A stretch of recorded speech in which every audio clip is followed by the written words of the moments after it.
DCP Chaitanya అటుగా వెళ్తున్న సమయంలో కాలపత్ర రౌడీ షీటర్ ఇప్పటికే 2 సార్లు పీడీఎఫ్లో నమోదు కావడంతో 2 ఏళ్ల పాటు జైల్లో ఉండి వచ్చిన కరుడుగట్టిన నేరస్తుడు మహమ్మద్ ఉమర్ ఇంకో దొంగతో కలిసి సెల్ ఫోన్ల చోరీకి ప్రయత్నిస్తున్న క్రమంలో అప్రమత్తమైన చైతన్య పట్టుకోవడానికి ప్రయత్నించాడని, ఈ క్రమంలో డీసీపీ గన్మెన్ పై మహమ్మద్ దాడికి యత్నించాడని, డీసీపీ కాల్పులు జరపాల్సి వచ్చిందని చెప్పారు.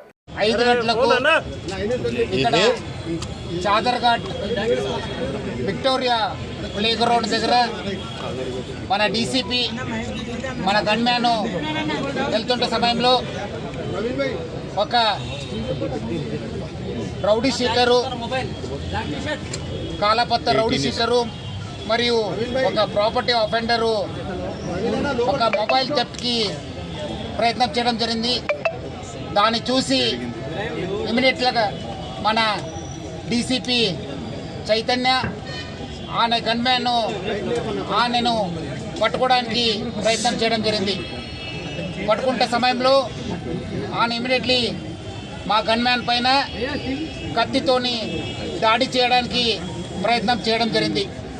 ఇమీడియట్లీ ఆల్మోస్ట్ ఇంకా మా కానిస్టేబుల్ పైన దాడి జరుగుతుంది, ఇంకా ఆయన ఇంజురీ అయిపోతున్న సమయంలో మా డీసీపీ చైతన్య 2 రౌండ్లు ఫైర్ చేయడం జరిగింది. ఆ 2 రౌండ్లు ఫైర్తోని ఆ అఫెండరు ఇంజూర్ కావడం జరిగింది. ఒక బుల్లెట్ చేతికి, ఒక బుల్లెట్ స్టమక్ దగ్గర తగిలింది. ఇమీడియట్లీ మా డీసీపీ ఆయన గన్మెన్ ఇక్కడ ఉన్న ఆఫీసర్స్తో ఇమీడియట్లీ అలర్ట్ చేసి ఆయనకు ఒక ప్రైవేట్ హాస్పిటల్కి చేర్చడం జరిగింది. మన డీసీపీ కూడా మరియు ఆయన గన్మ్యాన్ కూడా కొంత ఈ తోపులాట జరగడంలో కింద పడడం జరిగింది. వాల్ కూడా కొంత అస్వస్థానికి గురి కావడం జరిగింది. వాల్ కూడా ఇమీడియట్గా మనము అక్కడ ఉన్న ప్రైవేట్ హాస్పిటల్కి మనము షిఫ్ట్ చేయడం జరిగింది. సో దాని తర్వాత ఇమీడియట్లీ మన లోకల్ ఆఫీసర్స్ రావడము, మన అందరు కూడా ఆయన గురించి ఎవరు ఈయన అఫెండరు, ఎందుకంటే 2 ఉన్నారు, ఒకరు పారిపోతే ఇంకోటి వాడికి ఇంజురీ కావడం జరిగింది. ఆ ఇంజురీ అయిన పర్సన్ను మొహమ్మద్ ఉమర్ అన్సారీ అని చెప్పి తెలిసింది. ఆయన నేటివ్ ఆఫ్ కామాటిపూర, బట్ ఆయన రౌడీ షీటు కాలపత్రలో మనము ఓపెన్ చేయడం జరిగింది. దాదాపు 20 ఆఫెన్సెస్లో ఆయన పైన కేసెస్ బుక్ కావడం జరిగింది. 2 సార్లు ఆయన పైన పీడీ కూడా మనము ప్రయోగించడం జరిగింది. సో ఆయన ఈ ఒక 2 పీడీ వల్ల దాదాపు 2 సంవత్సరము జైల్లో కూడా ఉండడం జరిగింది. అంతకుముందు కూడా చాలా ఇలాంటి మన ప్రాపర్టీ అఫెన్సెస్లో, అది కాకుండా ఎక్స్టార్షన్, కొన్ని చోట్ల వెపన్స్తో కూడా ఆయన ఈ నైఫ్ డ్యాగర్ కూడా దాని దగ్గర నుంచి కూడా దొరకడం జరిగింది. సో ఈ ఒక సంఘటనలో మన ఇమీడియట్లీ మన పోలీస్ ఆఫీసర్స్ వచ్చి ఈ ఒక ఏరియాను కూడా మనము సెక్యూర్ చేయడం జరిగింది. మనము ఆ ఇంకోటి అఫెండర్ కోసం కూడా మనము ఆయన పట్టుకోవడానికి కూడా మా టీమ్స్ కూడా పంపడం జరిగింది. సార్ ఎక్కడ అసలు మెయిన్గా ఎక్కడ చోరీ చేసినట్లు మీరు అంటే గుర్తించారు సార్? ఇక్కడ నుంచి చేజింగ్ చేసుకుంటూ వచ్చి ఇక్కడ ఆయనకు ఫైరింగ్ కావడం జరిగింది. సార్ మొబైల్ ఎక్కడ జరిగింది, ఎక్కడ సార్? అదే లేదు, ఆయన ఐ థింక్ ఆఫెన్స్ కోసం వచ్చినట్లు ఉన్నారు.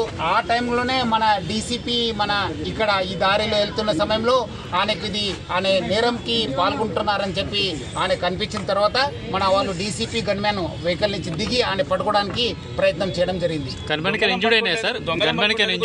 కావలేదు కానీ కొంచెం నెక్ దగ్గర, స్టమక్ దగ్గర, కాలు దగ్గర కొంత దెబ్బ తగిలినట్లు మన డాక్టర్స్ గుర్తించారు. ఇమీడియట్లీ అందుకు వాళ్ళకి స్కానింగ్ అంతా ఎక్స్రే తీయండి అని చెప్పి మనము చెప్పడం జరిగింది. డీసీపీ గారు బాగానే ఉన్నారు, మన గన్మ్యాన్ కూడా బాగానే ఉన్నారు. సో మనము వాళ్ళిద్దరు కూడా, ఎందుకంటే లోపల కూడా ఇంజరీ అయి ఉంటామని చెప్పి డాక్టర్స్ కూడా అనుమానం చేశారు. అందుకు వాళ్ళకి మొత్తము స్కాన్ ప్లస్ వాళ్ళకి ఎక్స్రే తీయని చెప్పి చెప్పడం జరిగింది.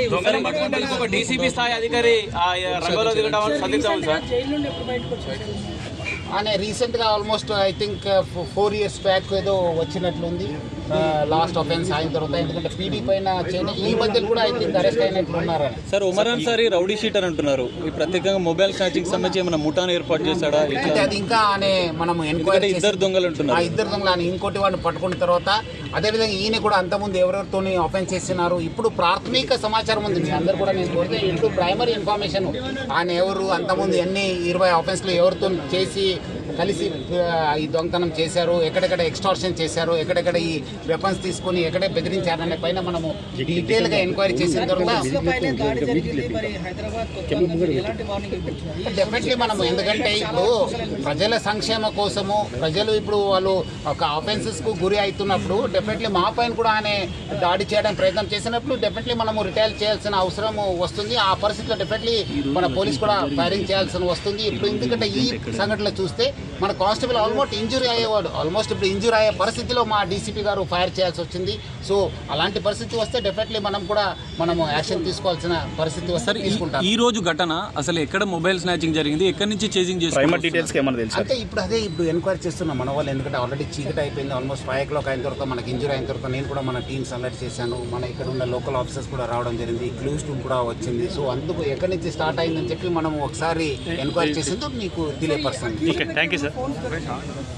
అది అక్యూజ్ దగ్గర దొరకలేదు, అది చూడాలి, ఎందుకంటే అది బాగా ఏరియాలో అని అక్కడి నుంచి ఇక్కడ నుంచి తిరుగుకుంటూ వచ్చారు కదా, డెఫినెట్లీ ఎక్కడో పడి ఉంటుంది. డెఫినెట్లీ మనము అది రికవర్ చేయడానికి ప్రయత్నం చేస్తాం. సార్, హైదరాబాద్ సిపిగా మీరు ఎట్లా స్నాచర్లకు ఎలాంటి హెచ్చరిక చెప్తున్నారు? డెఫినెట్లీ మనము ఇప్పుడు చూస్తుంటారు కదా, ఎక్కడైనా ఇలాంటి చైన్ స్నాచింగ్ కావచ్చు, ఇలా ఎక్కడైనా ఇలాంటి మొబైల్ టైప్ ఆఫెన్స్ చేసిన ప్రయత్నం చేసినప్పుడు, అదేవిధంగా ప్రజలను బెదిరించడానికి ప్రయత్నం చేసినప్పుడు, లేదంటే ప్రజలపైన వచ్చినప్పుడు డెఫినెట్లీ చట్టం తన పని చేయాల్సి వస్తుంది.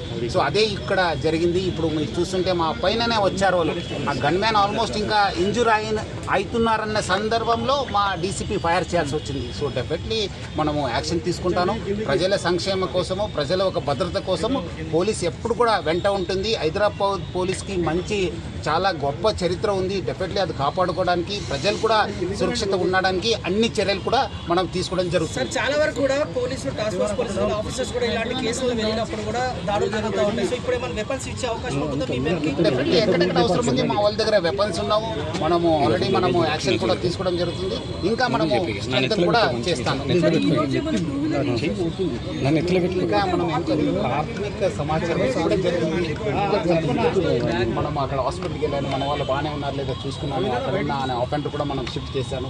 మళ్ళీ మన క్లూస్ టీమ్ వచ్చింది. సో మనం ఈ సీన్ అంతా రీకన్స్ట్రక్ట్ చేయాల్సిన అవసరం ఉంది. అది చేసిన తర్వాత మీకు క్లియర్ కట్ ఫ్యాక్ట్స్ చెప్తాను. ఓన్లీ మొబైల్ ఛార్జింగ్ లేకపోతే ఇతర ఏమన్నా ఉన్న వెపన్స్ కేసు ఉంది, నైఫ్ ఉన్న కేసెస్ ఉన్నాం 2 సార్లు. అందుకు మనం ఇది కూడా పెట్టడం జరిగింది. మరిన్ని అప్డేట్స్ కోసం మా ఛానల్ని సబ్స్క్రైబ్ చేయండి.